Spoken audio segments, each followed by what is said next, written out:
Assalamualaikum warahmatullahi wabarakatuh. Ila hadat Nabi Mustafa Muhammadin sallallahu alaihi wasallam, thumma ila arwahi ahli al-qubur min al-muslimin wal muslimat wal mu'minin wal mu'minat, thumma ila arwahi abaina wa ummahatina wa ikhwanina wa limashayikhina wa limuallimina ولحقوق علينا أجمعين. شيء لله لهم. الفاتحة. أعوذ بالله من الشيطان الرجيم. بسم الله الرحمن الرحيم.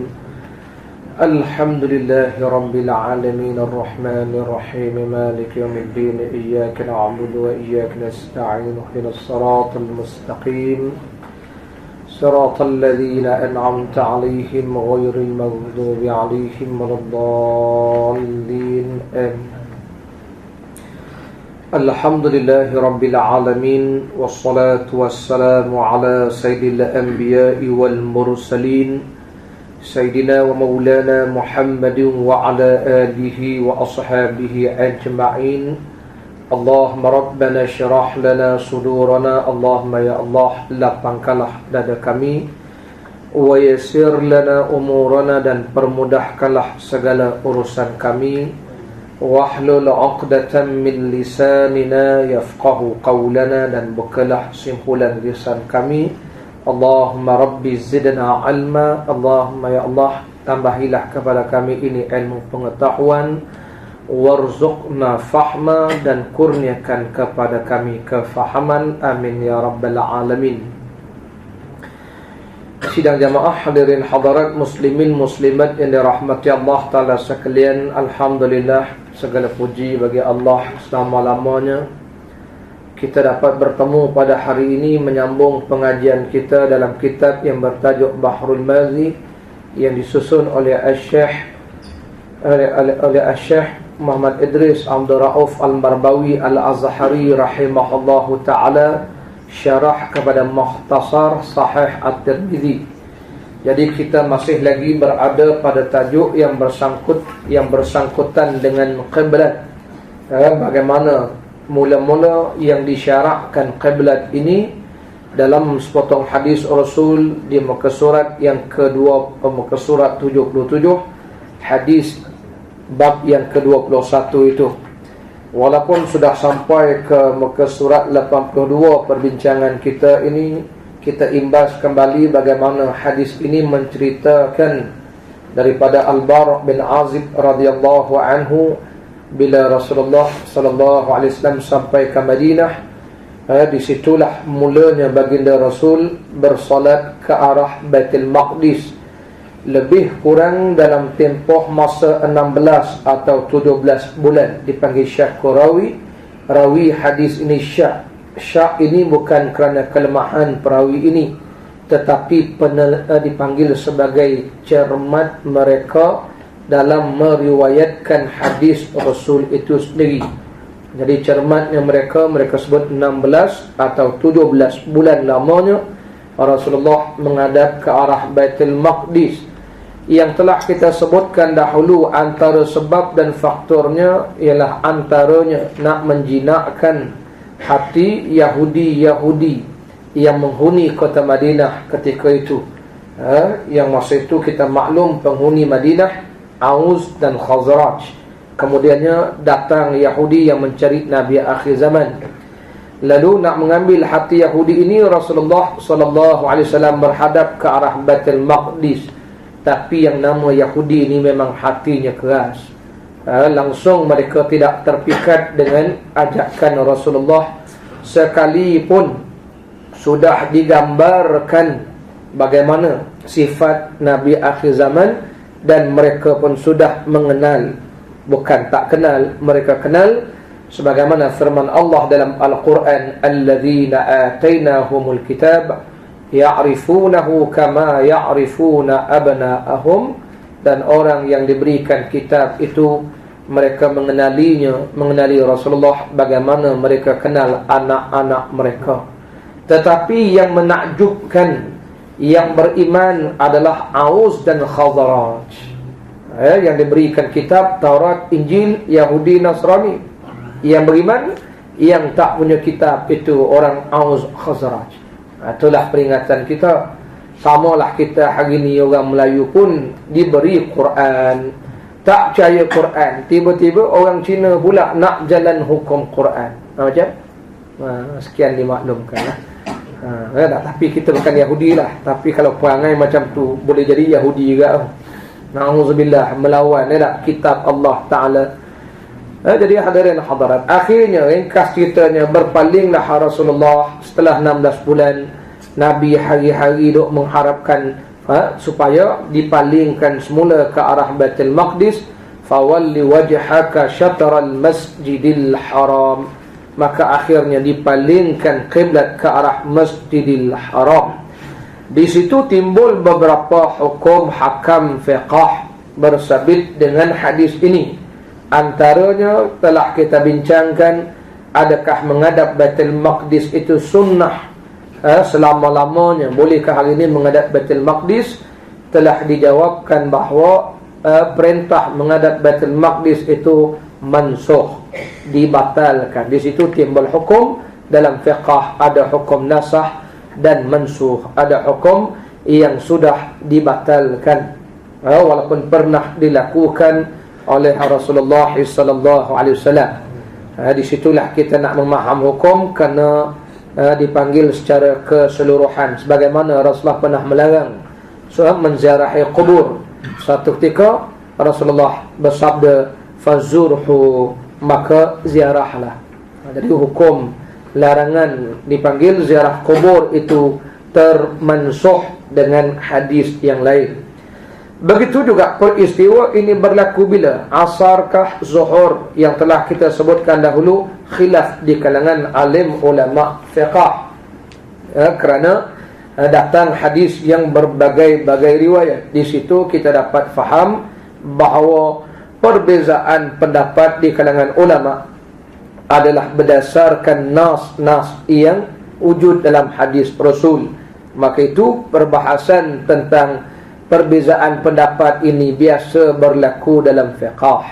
Tak perlu kita nak kelahi, nak perselisihkan.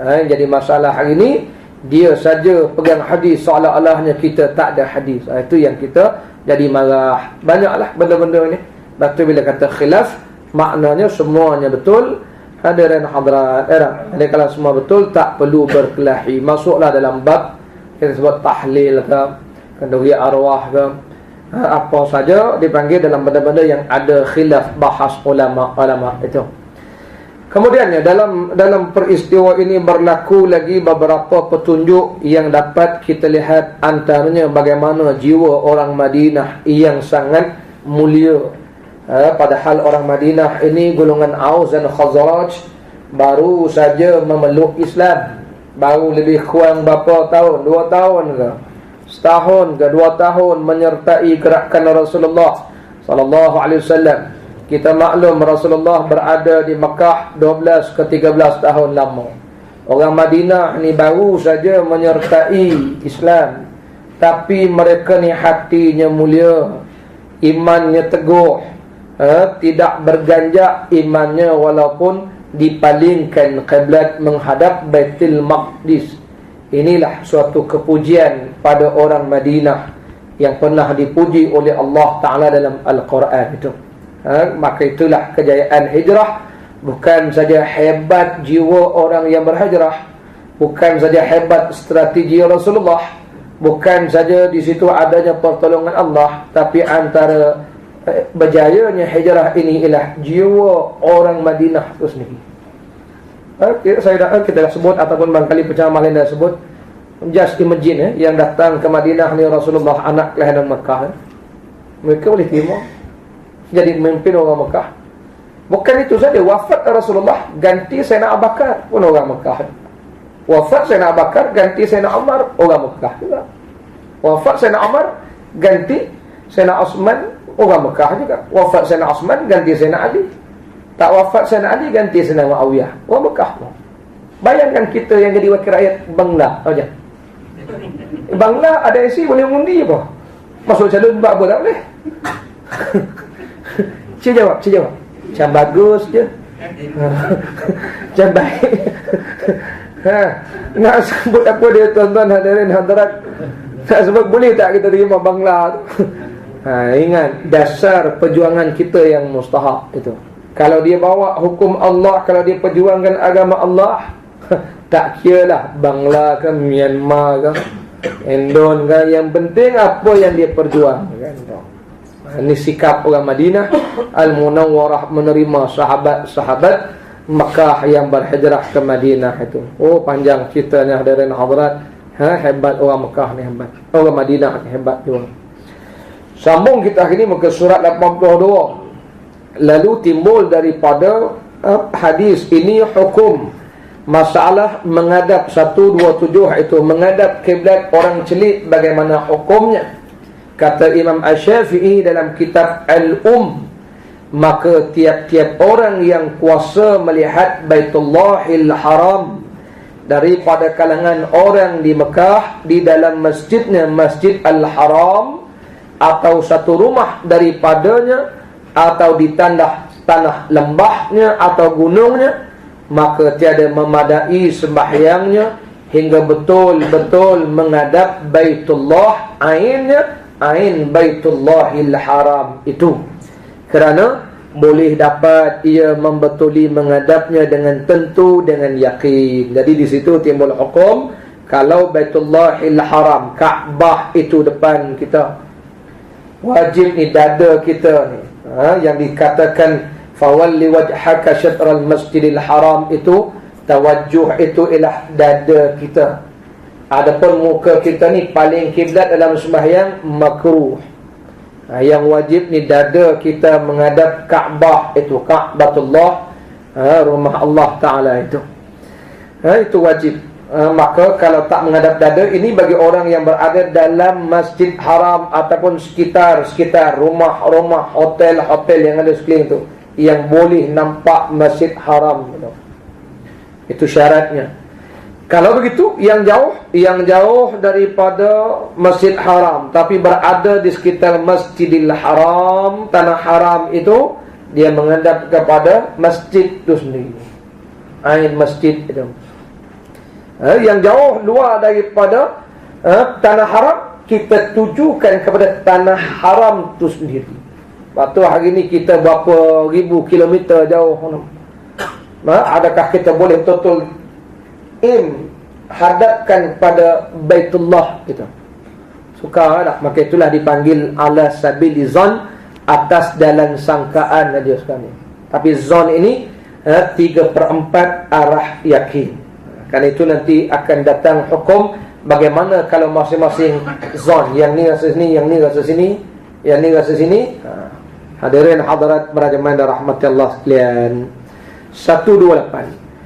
Menghadap kiblat orang buta, bagaimana hukumnya? Kata Imam Syafi'i rahimahullahu ta'ala, jika seorang yang buta yang kuasa memperhadapkan dia oleh orang lain akan Baitullahil Haram, dan tiada ada baginya sembahyang, padahal dia tak tahu akan Baitullah, dengan ketiadaan diperhadapkan oleh orang lain, ialah dah dia buta, mana dia nampak kecuali orang lain betulkan arah kiblatnya, maka hukumnya padanya ada tafsilan seperti akan datang ini, iaitu jika dalam hal ketiadaan mendapat seseorang menghadapkan dia akan kiblat sembahyang, hendaklah sembahyang kemudian diulang pula akan sembahyang. Maknanya dia tak tahu siapa nak tolong betulkan kiblat dia, maka dia sembahyanglah arah mana pun. Ini andai katalah ada orang yang buta ke, yang tak nampak ke, bertanya pada tuan-tuan, inilah jawapannya. Dia sembahyanglah mana arah yang dia mahu. Tapi nanti kalau jumpa orang membetulkan, dia kena ulang balik sembahyang, kerana bahawasanya atas ketiadaan mengetahui akan berbetulan akan kiblat, apabila gaib daripadanya segala dalil, dah tak nampak dalil-dalil, dah tak nampak tanda-tanda sebab buta matanya. Dan jika didapatnya orang yang celik memperhadapkan dia kepada kiblat, maka tiada ulang atasnya. Jadi kalau ada orang yang celik yang tunjukkan arah itu, dia boleh terima pakai. Ini kalau sekiranya orang yang buta. 129. Menghadap kiblat dalam gelap, bagaimana hukumnya? Kata Imam Syafi'i, seorang yang celik sembahyang dalam gelap dan berijtihad dia. Ini andai kata tuan-tuan duduk dalam penjara tak, mana dah tahu kan, satu masa besok saya na'udzubillah lah tuan-tuan pun kita minta semua tidaklah begitu. Selamat kita masuk penjara ni tuan, bukan sedang. Walaupun orang baik masuk pun kadang-kadang dideranya kita. Kawan saya yang paling selipar imam tu kan, insaf dia kalau boleh tak masuk dah. Tuan-tuan masuk dalam tu bukannya kita dapat hidup senang, memang diberi susah di awal-awalnya. Nak ambil uduk pun beri sikit je supaya merasai, jangan lagi masuk sini. Tu tujuannya. Kalau tidak bagi senang, pakai nak masuk tak, barang kat luar dah naik harga, masuk dalam makan cuma. Pakai semua nak ke sana. Tapi oleh kerana tuan-tuan, mula-mula tu dia bagi susah, serik nak masuk dah, tak mau masuk dah kan. Maka ada yang keluar tak masuk. Itu keadaan dia. Jadi andai kata gelap, tak ada apa-apa mencari juga tak, dalam suasana banjir, dah tak tahu dah macam mana nak buat. Sebab zaman moden ni macam-macam, kita ni bergantung dengan teknologi. Bila teknologi semua sudah habis dah, handphone pun dah tak boleh nak charge, bateri pun dah tak ada, habis semua, pemancar-pemancar pun dipadamkan, putus, bukan saja bekalan elektrik, dengan semua bekalan telekomunikasi memputus habis. Ini cerita kawan-kawan kita yang pergi bantu mangsa banjir. Tuan-tuan dan nak hubung pun dah tak boleh hubung. Sampai ada yang kelaparan tu. Ada yang dipanggil sampai tahap berapa jam, lebih daripada 24 jam dah. Duduk atas bumbung, buat panggilan tak datang-datang, but PM datang, but banyak datang pula. Tu dia heran tu. Dia pun heran, bukan saya heran, dia orang heran. Panggil tak datang. Bila mari orang besar-besar, semua datang. Itu yang heran tu. Selamat tu.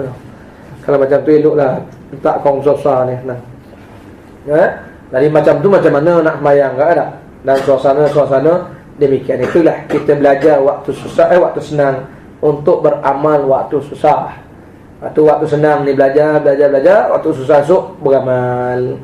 Itulah yang dilakukan. Maka itu kita waktu senang jangan lupa. Maka kemudian daripada sembahyangnya diketahui tersalah hadapnya. Seorang celik sembahyang dalam gelap, ijtihad menghadap kiblat. Selesai sembahyang, dia tersalah hadap, nescaya tiada memadai akan dia, melainkan bahawa diulangnya akan sembahyangnya, kerana bahawasanya kembali pada zon daripada ihatah, melihat alamat-alamat tadi. Ini satu pendapat dalam mazhab Syafi'i. Sebab nanti akan diulaskan bahawa ada juga pendapat yang lain dalam bab yang akan datang, mengatakan kalau dah tersalah tak perlu diulang lagi. Jadi mana satu kita nak ikut, dua-duanya boleh kita ikut. Dan jika sembahyang dalam gelap, mendindingkan nampak Baitullah, maka berhadap ia akan kiblat dalam gelapnya. Kemudian datang tengok, sama dengan Kaabah, betul setentang, nescaya tiada ulang sembahyangnya. Dan jika dia di dalam hukum betul lagi, apabila didinding oleh ketiadaan nampak Baitullah hingga diketahui tersalah, maka wajib ulang. Jadi kalau silap, ini dalam suatu pendapat Imam Syafi'i. Sebab nanti akan disebutkan bagaimana ada juga pendapat yang lain mengatakan kalau dia sudah berijtihad dan dia yakin dengan ijtihad dia itu, ijtihad ni cari jawapan sungguh-sungguh lah, cari betul-betul alamat-alamat dia, kita pun sembahyanglah menghadap kiblat kita itu. 130, menghadap kiblat dengan tiada berijtihad, maka apa hukumnya? Kata Imam Syafi'i, dan bermula orang yang ada di tempat di Mekah yang tiada nampak daripada tempatnya akan Baitullah. Macam kita ni duduk jauh ni, ataupun orang yang berada di luar Mekah, maka tiada halal baginya meninggalkan tiap-tiap kali hendak sembahyang fardu daripada berijtihad pada menuntut betul-betul cari hadap Kaabah. Carilah dalil-dalilnya. Oleh kerana kita dah buat pesan tetap sini, kita hari ni dah mudah sikit kerja lah. Di situlah kelebihannya kalau kita sembahyang di surau, sembahyang di masjid, sebab dah ditetapkan, orang lain dah tolong carikan, pandukan pada kita arah kiblat. Jadi para jemaah yang rahmati Allah Ta'ala sekalian, maka itu kalau ikutkan dalam hukumnya, kena cari sungguh-sungguh arah kiblat ini. Dengan apa? Dengan berbagai cara, dalil-dalil. Antaranya dengan tengok bintang-bintang. Ni pun dah tak erti dah. Tengok matahari, confirm tak boleh dah. Tengok bulan, lagi tak berkenan. Tengok gunung pun tak tahu. Ni orang zaman dulu tahu belaka ni tiupan angin. Hari ni kita paling mudah guna kompas. Itu pun kadang-kadang tersalah juga arah dia. Jadi itu namanya atas sangka-sangka je sekarang ni. Cuma saya nak sebut tuan-tuan bagaimana orang-orang Madinah ni, walaupun Rasulullah paling kiblat Baitul Maqdis ke Makkah ke, jiwa mereka ni tetap bersama dengan Rasulullah sallallahu alaihi wa alihi wasallam. Inilah namanya jiwa kita, hati kita ni dengan Ka'batullah. Dipanggil Ka'batullah, itu Kaabah Allah kerana memuliakan Kaabah. Litashrif dipanggil. Macam kita panggil Rasulullah, Rasul Allah. Dipanggil juga Baitullah. Dipanggil dia nak rumah masjid-masjid dipanggil Baitullah kan, rumah Allah Ta'ala, masjid itu. Kenapa dipanggil rumah Allah? Kerana memuliakan. Lepas tu bila benda-benda mulia ni disandarkan pada Allah, kerana itu dipanggil Ruhullah. Jibril itu dipanggil Ruhullah. Kerana dipanggil Nabi Ibrahim Khalilullah itu. Nabi Muhammad dipanggil Habibullah. Nabi Musa dipanggil Kalimullah. Itu semuanya atas jalan nak memuliakan, nak muliakan Kaabah. Begitulah mulianya Kaabah, kita panggil Ka'batullah. Maka itulah dada kita ni mesti ke sana. Jangan kita nak adab ke lain. Inilah yang telah ditetapkan oleh baginda Rasul, oleh Allah Ta'ala melalui baginda Rasul sallallahu alaihi wa alihi wasallam. Ini kiblat kita ni, nama kiblat umat Islam. Inilah yang kita nak jadikan dalam hidup kita. Di situlah saya nak gambarkan bagaimana jiwa orang Madinah ni, walaupun paling kiblat, tetap jiwa mereka beriman pada Rasul sallallahu alaihi wasallam. Dan inilah yang Allah sebut dalam Al-Quran, wal imana min qablihi. Hebat orang Madinah ini, mereka ni kalau ikutkan sejarah telah beriman sebelum daripada kedatangan orang yang berhijrah negeri mereka. Mereka ni dah beriman dulu dah. Sebab tu Rasulullah melakukan bai'ah sebelum hijrah. Nabi dalam sejarahnya melakukan bai'ah 2 kali janji setia. Pertama bai'atul Aqabah pertama, 12 orang sahabat daripada Madinah tu, Aus dan Khazraj, buat janji setia. Balik musim haji tahun depan datang lagi. Kali ini lebih serius, 73 orang berbai'ah. Di situlah antara berlaku peristiwa hijrah. Bai'ah pertama tu dibuat sembunyi-sembunyi. Mereka sanggup bersama dengan Rasulullah. Sebab apa mereka sanggup menerima Rasulullah datang ke Madinah beriman? Karena orang Aus dan Khazraj, orang Madinah ni sudah lama dah dengar daripada puak Yahudi tu tentang Nabi akhir zaman. Yang jadi masalahnya, Yahudi yang ada kitab tak beriman. Orang Aus dan Khazraj yang tak ada kitab akhirnya beriman dengan Rasul. Inilah namanya hidayah. Lepas tu kita ni Allah dah bagi hidayah. Jangan kita tak pandang Quran tu hidayah. Jangan buang Quran daripada hati kita. Lepas tu hari ni bila orang tak mau pakai hukum Quran, Allah beri hidayah ni pada orang lain nanti. Masa tu barulah kita rasa menyesalnya kita, ruginya kita akhirat esok. Ni hidayah Allah Ta'ala. Jaga elok-elok Al-Quran, jaga elok-elok dipanggil hukum hakam Allah, hidayah Allah Subhanahu wa ta'ala. Jadi orang Madinah tu dah beriman di awal sebelum bai'ah. Maka sebelum Rasulullah hijrah, sahabat berhijrah ke Madinah. Jadi balik bai'atul Aqabah pertama tu, mereka balik musim haji tu, Rasulullah tak sia-siakan. Nabi hantar 2 orang sahabat. Seorang namanya Mus'ab bin Umair, seorang lagi namanya Abdullah bin Umi Maktum, untuk iring jamaah haji yang balik ke Madinah ni tadi, Aus dan Khazraj yang telah berbai'ah. Jadi Nabi tugaskan Mus'ab pergi sana lebih awal, berdakwah, mengajar, berdialog dengan orang Madinah tentang Islam. Itu tugas kita. Juru-juru dakwah ke, tuan-tuan ke, orang yang tak berkenan dengan Islam ni, kita tak boleh nak marah dia, kita kena beri penerangan.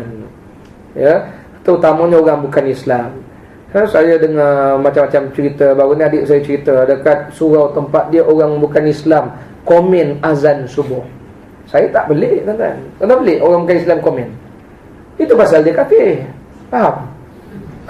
Dia komen kita sembelih korban, memanglah pasal dia tak beriman. Lepas tu dia komplain. Kita tak belik, tuan-tuan. Orang bukan Islam tengok kita sembahyang, dia komplain, tuan-tuan belik? Saya tak belik kalau dia komplain kita sembahyang, dia komplain kita ceramah. Tak belik. Sebab tu dia kafir. Yang pelik ni, orang Islam komen orang Islam sembahyang. Yang pelik, orang Islam larang orang Islam sembahyang. Yang pelik ni apa lagi? Orang Islam tak suka dengan undang-undang Allah. Ini pelik. Lepas tu tugas kita bukan marah pada orang bukan Islam ni. Orang bukan Islam ni kita kena beri penerangan pada dia. Kadang berdialog, bertanya.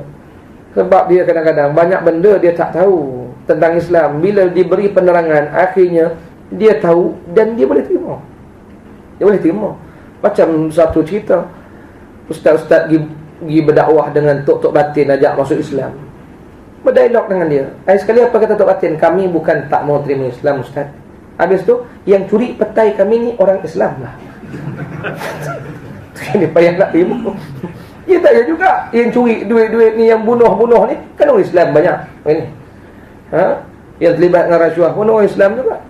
Yang menipu, menindas pun orang Islam juga. Ada. Cakap tak naik barang. Sekian sajalah. Bukan dia pula menentang pula. Apa ni?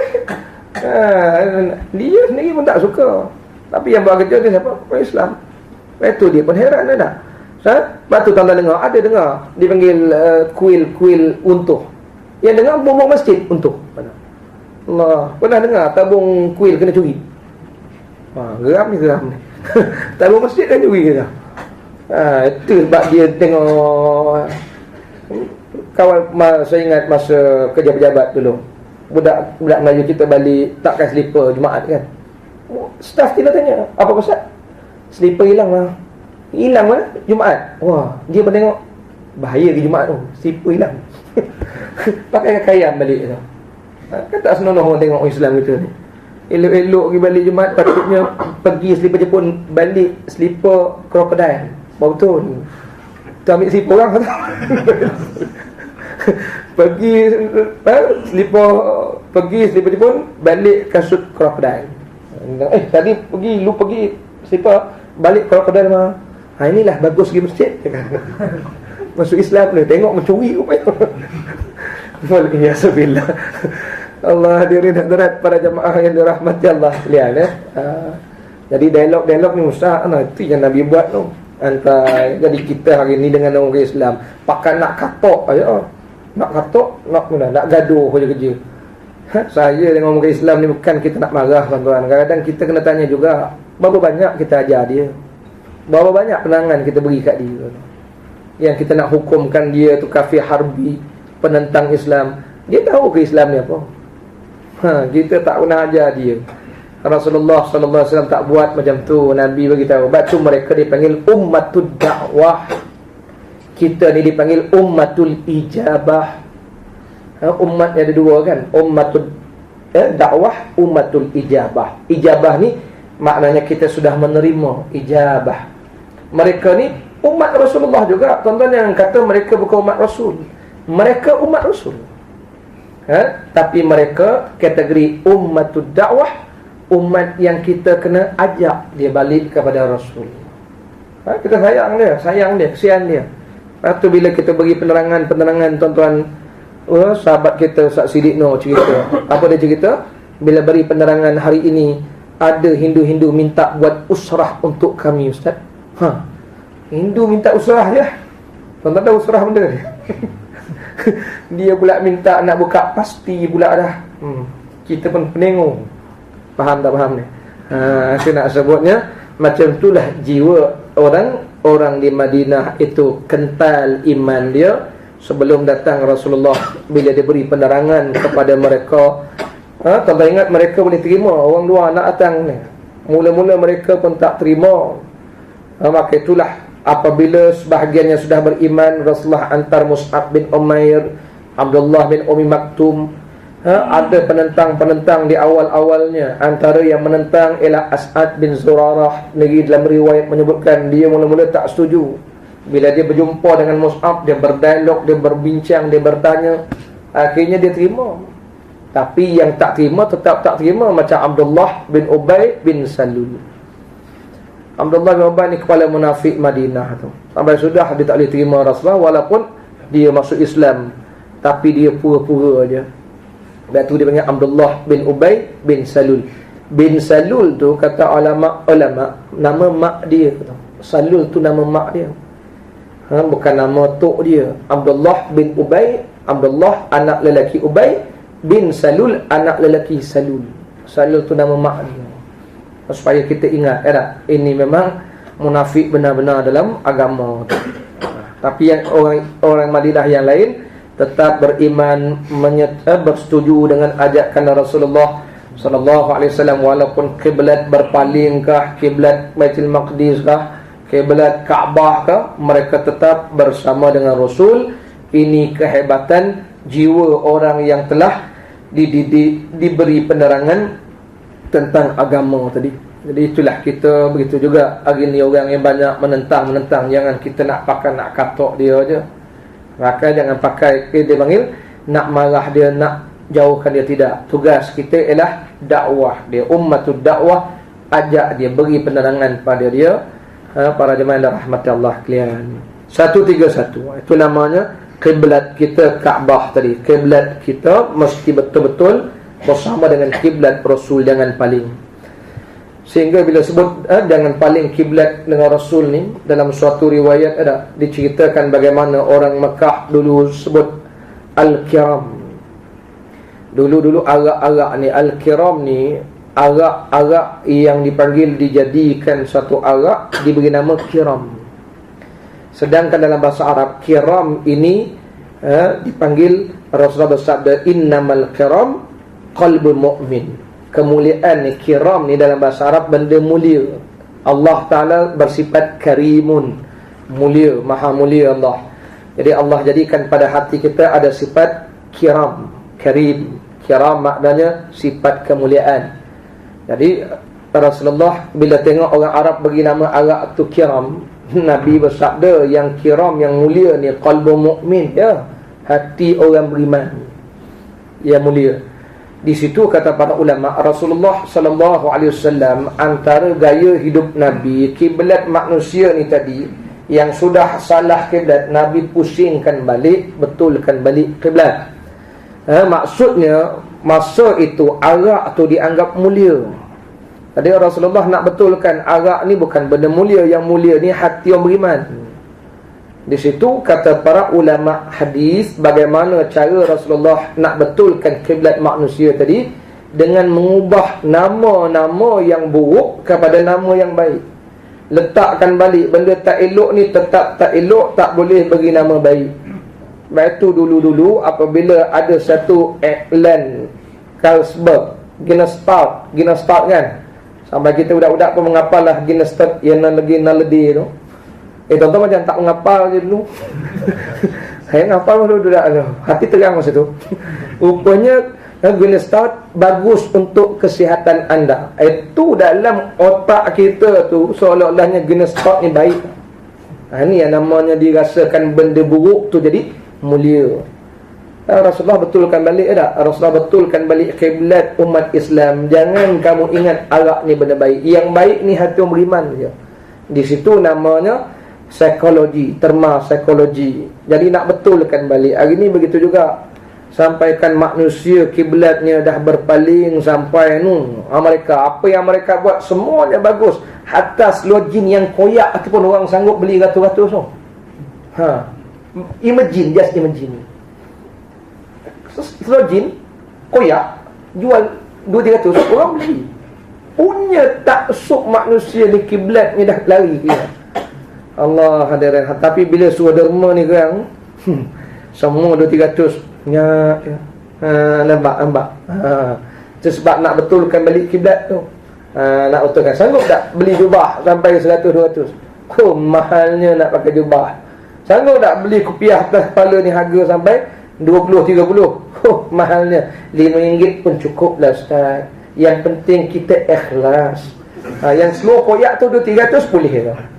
Nampak tu namanya macam mana Rasulullah dulu betulkan itulah kiblat manusia tu. Yang mereka dengan benda-benda macam ni cukup taksub, sanggup keluar duit, habis duit untuk benda-benda tak elok, Nabi betulkan balik dah. Untuk benda baik buat itu. Atau nama kiblat tu nak dibetulkan balik. Jadi kita begitulah dalam bab ijtihad kiblat kita ni, hadirin hadirat, biar betul sungguh-sungguh cari kiblat yang betul ni. 131. Menghadap kiblat berlainan ijtihad. Apa hukum sembahyang? Kata Imam Syafi'i, apabila adalah beberapa orang keluar dari Mekah, maka berijtihad mereka cari kiblat, tuntut kiblat, tiba-tiba bersalah-salah ijtihad mereka. Jadi ijtihad ni masing-masing dengan ijtihad masing-masing. Yang ni kata sini, yang ni kata sini. Jadi bagaimana mereka ini, kata Imam Syafi'i, tiba-tiba bersalah-salahan, tak sepakat. Sebab yang ni pakai handphone Note 2, dia pakai dia pakai iPad saya. Yang ni dia Apple, yang ni pakai Samsung. Tak main lah. Jadi tengok, tak sama lah. Tak sama. Itu oleh kerana ijtihad masing-masing nak buat macam mana. Bersalah-salahan ijtihad mereka sebagai ijtihad yang tiada kuasa seorang daripada mereka nak menurut ijtihad kawannya, dan bahawa melihat dia dirinya lebih tahu, lebih betul dengan ijtihad daripada kawannya tadi. Walaupun kawan ini bahaya, maka kembalilah ia kepada fikirnya, bagi betul ijtihad dirinya juga. Dia rasa dia lah yang betul, walaupun orang tu tunjukkan yang ni, dia kata ni dia. Macam mana dia tak? Sama-sama pakai hand telefon, sama-sama pakai kompas, tapi tengok-tengok tak sama jarum. Hendaklah dia jangan menurut ijtihad orang lain itu. Kata Imam Syafi'i, jangan ikut keputusan orang lain. Sembahyanglah tiap-tiap seorang daripada mereka atas ijtihadnya yang difikirkan kiblatnya itu pada pihaknya. Jadi yang ni ikut kiblat dia, yang ni ikutlah kiblat dia, kerana masing-masing sudah cari jawapan masing-masing, dan masing-masing pun keras kepala. Jadi kalau begitu tak bolehlah nak berjamaah. Begitulah maksudnya dalam bab yang bersabit dengan kiblat ini. Jadi di situlah kita nak tunjukkan macam mana pun kita, hadirin hadirat, dalam pemusafiran di dunia ni, jangan lupa tetapkan wajah kita dalam 5 waktu ni menghadap Allah Subhanahu wa taala tu kena ada. Karena itulah bila orang tanya mengapa mesti kami menghadap Kaabah, itulah namanya Baitullah. Itulah namanya rumah yang Allah muliakan, yang kita disuruh menghadapkan ini ke wajah kita ni, itu tempat yang Allah muliakan. Macam juga mengapa kita mesti ziarah Rasulullah, itulah manusia yang Allah muliakan, yang besok akhirat akan beri syafaat. Siapa dia? Rasulullah. Yang besok mati kita besok, mula-mula malaikat tanya apa dia? Pada awal-awal tuan-tuan ingat dalam hadis Rasul, awal-awal malaikat tanya, "Madza taqulu fi hadzal rajul?" Apa yang kamu nak sebutkan pada lelaki ini? Merujuk kepada Rasulullah sallallahu alaihi wasallam.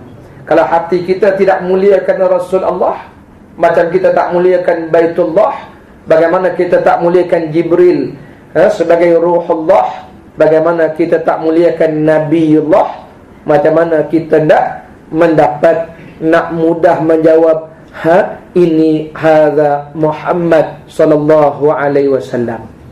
Itu ingat awal-awal tu. Sehingga ulama-ulama duk berbahas dah, adakah berkemungkinan Rasulullah itu berada di banyak tempat dalam satu masa kalau berlaku kematian yang serentak. Mati kat mereka, mati di Malaysia, mati di tu. Sehingga ulama-ulama berbahas bab-bab beginilah.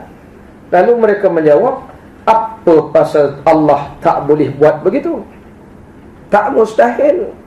Kerana Rasulullah ni bukan makhluk macam kita. Kita ni lepas mati, mati ya. Nak jasad mati. Tapi Rasulullah sallallahu alaihi wasallam ni, kata para ulama, hidup di sisi Allah sebagaimana hidupnya para syuhada yang Allah Ta'ala firman, wala tahsabannal ladzina qutilu fi sabilillahi amwata wala tahsabanna.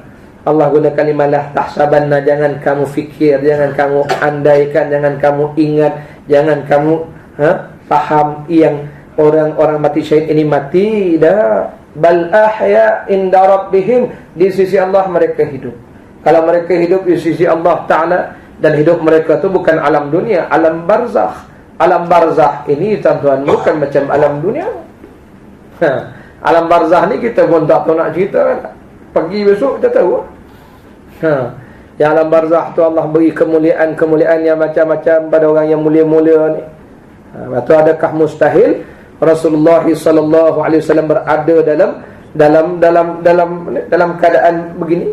Tak mustahil bagi Allah Ta'ala. Allah boleh buat belaka-belaka tu. Jadi ingat ya, jangan kita tak mau nak tetapkan wajah kita ke kiblat, tak mau nak kasihkan Rasul besok nanti bimbang, tak boleh nak menjawab madza taqulu fi hadzal rajul, apa kamu nak kata pada lelaki ni. Malaikat duk tanya kita semua tu. Ini soalan ni memang wajib ditanya setiap orang.